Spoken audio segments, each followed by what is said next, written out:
Le agradezco enormemente que nos tome la llamada el maestro Francisco Rivas, director general de Observatorio Nacional Ciudadano. Maestro, muy buenos días. ¿Qué tal? Buenos días a ustedes y al auditorio. Maestro, quisiera preguntarle sobre cómo ve en el asunto de los nombramientos para el gabinete de Claudia Sheinbaum a Omar García Harfuch, pero creo que sería importante, si le parece, pues poner en contexto cómo está el país actualmente. Yo sé que es muy complicado resumirlo, pero maestro, si le preguntara dónde estamos parados en este momento en materia de seguridad pública en el país, ¿cómo se pudiera plantear? Pues lamentablemente estamos en el peor momento de violencia de la historia de nuestro país. Simple y sencillamente, si nosotros comparamos este sexenio con los anteriores, pues en este sexenio se han roto prácticamente todos los récords, a excepción del tema de robo de vehículo, que es un delito que viene que tiene un comportamiento a la baja desde 1997 y que se ha mantenido constante desde 1997. Obviamente eso, incluso en Baja California, podríamos decir que hay una cierta reducción en general si comparado con otros años, a pesar de que Baja California es la entidad con el mayor problema de robo de vehículos de todo el país. Pero en el caso en general del agregado que tenemos nacional, pues este sexenio pues es el sexenio con la tasa mayor de homicidios, de feminicidios, de personas desaparecidas, de extorsiones, de delitos que atentan contra la vida y la integridad personal, de delitos que atentan contra la libertad, de trata de personas, de narcomenudeo, de robo a negocio, de robo a transporte de carga, de robo de hidrocarburo. Aunque nos digan que los delitos van bajando, la verdad es que la estadística no dice eso. De hecho, cuando reportan, y en esta misma semana la secretaria de Seguridad, Rosa Rodríguez, presentó los datos de incidencia delictiva, pues los presentan siempre de una manera que no es metodológicamente correcta. La verdad es que lo podríamos decir con todas las letras, es una forma mañosa de presentarlo, porque toman el mes más alto de la administración de la pasada administración del presidente Peña para compararlo con el último mes de la administración del presidente López y dicen el homicidio ha bajado 18%. La realidad es que comparado con el sexenio anterior el homicidio ha crecido un 40% y comparado con el sexenio de Calderón ha crecido más de un 60%. Y si volteamos a ver otros delitos, por ejemplo los delitos que atentan contra la vida, pues ahí encontramos que respecto al sexenio pasado ha crecido más de un 70% este delito y comparado con el sexenio de Calderón ha crecido más de un 300% este delito. Entonces, pues ya nos encontramos en un muy mal momento y ese mal momento pues lamentablemente no se atiende como se debería atender porque ni se ha generado una política adecuada de combate a los delitos, ni hay tan siquiera un reconocimiento de la crisis en la que nos encontramos sumidos. Creo que, bueno, por cierto, hoy salía un dato, maestro, interesante. Bueno, se publicaba más bien porque el dato me imagino que no es necesariamente nuevo, pero que con respecto al sexenio de Peña Nieto, lo que ahora le decimos huachicoleo, aumentó 123% en este sexenio. Ahora, sería importante entonces, si estoy entendiendo bien, también acotar ciertas diferencias. Por ejemplo, en el caso de Baja California, la estadística de homicidios en el global, maestro, tenemos entendido que va a la baja, pero en el municipio de Tijuana va a la alza. Y esas diferencias a veces en el fenómeno de la percepción, pues tienen sus efectos. A ver, lamentablemente Baja California ha pasado por un muy mal periodo, por una serie de gobiernos bastante negligentes en materia de seguridad, no solo la presente administración, sino también la pasada. Son administraciones que no han cumplido con la protección de los ciudadanos. Baja California terminará, digamos, si nosotros consideramos el sexenio del presidente, terminará siendo la segunda entidad con la mayor tasa de homicidios doloso del país. Y eso pues es un dato que debe ser absolutamente preocupante, más si recordamos que Baja California y particularmente en Tijuana, que históricamente ha sido el municipio que más tiene participación en el número de delitos que ocurren, es decir, es el municipio que generalmente aparece con los datos más altos de incidencia delictiva. aunque en los últimos años se ha movido y encontramos pues aparecer a Rosarito en primeros lugares en ciertos delitos violentos, en algunos momentos Ensenada ha tenido un empeoramiento, en algunos momentos también lo hemos visto en Tecate, pero pues en el caso generalizado, si recordamos los años 2008, 2009, 2010, donde Tijuana vivió una profunda crisis de violencia, y hubo una recuperación porque hubo una participación federal, estatal, municipal, de empresarios, internacional incluso, pues ver que hoy las condiciones están mucho peor, porque si nosotros comparamos esos años, las tasas de delitos, es decir, la parte proporcional del delito respecto a la población, pues son mucho más altas en términos de delitos violentos, de homicidio, de extorsiones, y esto, pues insisto, debe preocupar notablemente. Es irrelevante si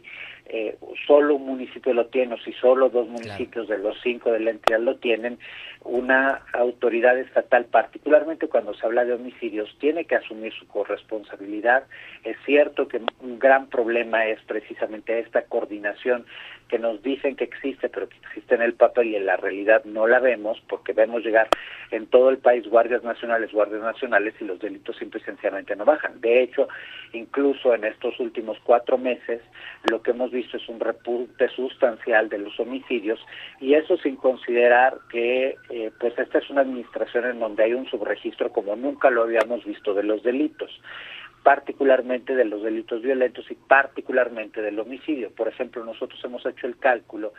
que el sexenio terminará con un subregistro, es decir, que no serán reportados entre 20 y 80 mil víctimas de homicidio doloso. Tomando en particular el tema de las desapariciones y de las fosas clandestinas encontradas, no se están registrando esas víctimas que encontramos en las fosas clandestinas, no las están reportando en la base estadística de homicidio doloso, y a muchas víctimas de homicidio doloso las reportan en esta otra categoría, que son los delitos que atentan contra la vida y la integridad personal, en vez de reportarlo como un homicidio doloso. También INEGI da cuenta de cómo ha crecido aproximadamente un 40% el número de víctimas que perecieron en una situación violenta y que no fueron investigadas, es decir, no sabemos si es un suicidio, un homicidio, un culposo, un homicidio doloso, o sea, no conocemos la situación de por qué esa persona tuvo un fallecimiento en una circunstancia violenta, y eso pues nos habla precisamente de ese grave subregistro que claro, pues pone a los ciudadanos en las peores condiciones de seguridad de la historia de nuestro país. En ese subregistro estaría también el tema de la extorsión y el cobro de piso, porque es algo de lo que se está hablando en este momento de manera muy intensa en Baja California por el asesinato de la presidenta de la Cana-Impesca, maestro. Efectivamente, lamentablemente la extorsión es uno de los delitos con la mayor porcentaje de subregistro, de cifra negra. Esto se debe a varios motivos. Hay una parte que, digamos, podría ser entendible porque tiene que ver con ciertos procesos en las entidades y que algunos estados han atendido para modificarlo. Es el caso de Coahuila, es el caso de Baja Sur, es el caso de Guanajuato, en donde se han hecho reformas a el Código de Procedimientos Penales para que no se necesite ratificar cierto delito y se pueda perseguir directamente de oficio. En el caso de Baja California esto no ha ocurrido y la extorsión, es un delito que se sigue por querella, es decir, el ciudadano tiene que presentar la denuncia y tiene que ratificar la denuncia, si no la autoridad desecha la investigación. Pero en el caso de la extorsión presencial, pues el problema que tenemos es que es un delito que rara vez se denuncia porque la amenaza es una amenaza muy cercana, es una amenaza real en un país como el nuestro, como el lamentable caso de esta empresaria, pero como este caso hay muchísimos de limoneros, aguacateros, transportistas, empresarios del área farmacéutica, comerciantes de la zona en Tijuana. Por ejemplo, toda la parte central de la ciudad, la zona centro, la zona norte, son zonas que están invadidas de temas de derecho de piso, y no solo derecho de piso, porque la extorsión presencial tiene un componente, tiene una forma de actuar, que no necesariamente es pedirle al comerciante dinero, sino obligarlo a que venda ciertos productos, a que tenga ciertos proveedores, a que solo tenga ciertas rutas de distribución, o que no venda ciertos productos, o que no le compre a ciertos proveedores. Entonces, en ese sentido, la extorsión presencial se vuelve no solo un delito que afecta a la economía, que afecta la vida de las personas, que pone en riesgo la vida de las personas, sino también lo que hace es aumentar el control territorial de la delincuencia y poner en jaque la gobernanza en nuestro país. ¿Y cuál sería en este momento, digamos, el punto más importante de frente al relevo, en este caso el federal, maestro? ¿Y qué preguntas hay con el aviso de que quien será nombrado como secretario de Seguridad Federal será García Harfuch? A ver, Omar es una persona preparada, es una persona muy inteligente, es carismático, tiene ciertas habilidades que construyó y competencias que construyó a lo largo de su paso por Policía Federal, luego por la extinta PGR, donde ocupó el cargo de titular de la Agencia de Investigación Criminal. Es una persona experta en temas de investigación. Entonces, el nombramiento por sí mismo podría parecer algo positivo. De hecho, días previos a su nombramiento, yo escribí un artículo en donde lo cuestionaba más bien a él, en decir cuáles serían los incentivos para que una persona con la experiencia de Omar decida participar en una institución que pues tiene la razón de ser, toda vez que lo que nos prometieron y ya están intentando actuar en el legislativo con esta reforma, con lo que conocemos como el Plan C, pues ese famoso Plan C implica la transferencia definitiva de la Guardia Nacional a la Secretaría de la Defensa Nacional. No es una novedad, de hecho es algo que ha ocurrido a lo largo del sexenio. La verdad es que la Guardia Nacional siempre ha estado bajo el control de los militares desde el primer día. Quien ha mandado sobre la Guardia Nacional es la Secretaría de la Defensa, y en ese sentido pues se genera un conflicto, se genera un problema